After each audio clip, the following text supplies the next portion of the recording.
We are incredibly proud at American to be the first and longest serving airline at Reagan National. American operated the first ever flight into Reagan on June 16, 1941. If you're old enough to remember, this room once contained ticket counters, waiting areas, and other amenities for passengers boarding flights. It was the center of activity with planes parked just outside the window, and that one looks familiar, where you see the historic American Airlines DC-3 sitting right out the window. Well, we had the flagship Detroit, an American Airlines DC-3 on static display out on what is called the observation deck. It's the original terminal that opened in 1941, and the planes just taxied up and you could go out on the observation deck and watch people arrive. When I was 16 years old, I had my first flight, and I left Atlantic City on a DC-3, and I came to Washington Reagan with my mother. So I said, I want to be a flight attendant. The airport was very small in those days. It was just the main terminal. You know, there wasn't a lot of movement like we have today. It's great to be here today to celebrate the 75th anniversary of Reagan National Airport. I'm one of those few people that enjoys a window seat because we're able to catch a glimpse of Washington during a sunset descent into this airport. So there really is nothing quite like flying into Reagan National Airport. The 75th arrival of the day was an American Airlines A321 from Dallas-Fort Worth. We had some meeters and greeters from the airport, from American.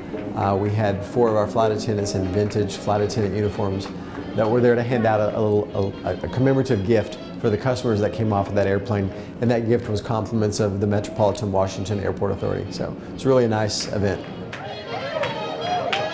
I feel that I have been reincarnated today, that my age has just sort of drifted away for the day.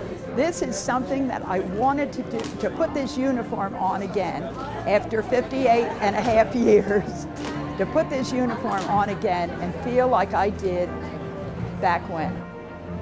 We have to know our history on how all these things happen. Just like here at Reagan. You know, this is a historical airport.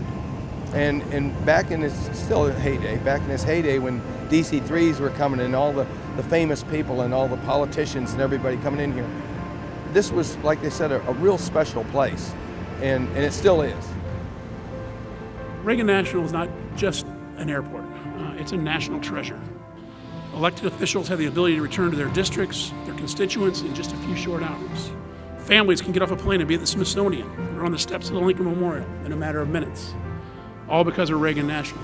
And I'm particularly moved when an honor flight comes into DCA that brings veterans from across the country to visit their memorials here in Washington. It's a great thing to be a part of, to get to watch those people come to DC, and the whole, you know, we make announcements throughout the terminal, and customers who are waiting for their departures, who are coming in, line up, and you just have this line of people cheering for the veterans.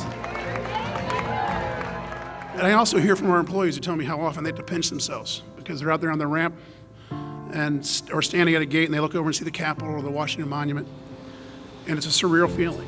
So it's an honor and a privilege for the American Airlines team members who call DCA their home. And we're embarking on a $1 billion construction project to make Reagan National Airport landside an even better experience. We will realign our roadways to ease congestion and expand our parking facilities, and we'll construct, and I think Doug likes this one, a new commuter terminal with contact gates to provide jet bridge access out of the weather for the current hard stand commuter flights that now require a bus ride out to the plane. American, the airport, and TSA are collaborating to create new security facilities that will allow our customers to walk between terminals without exiting security or getting on a bus. Our tenure here demonstrates that we continue to evolve together and improve the experience our customers have had at DCA.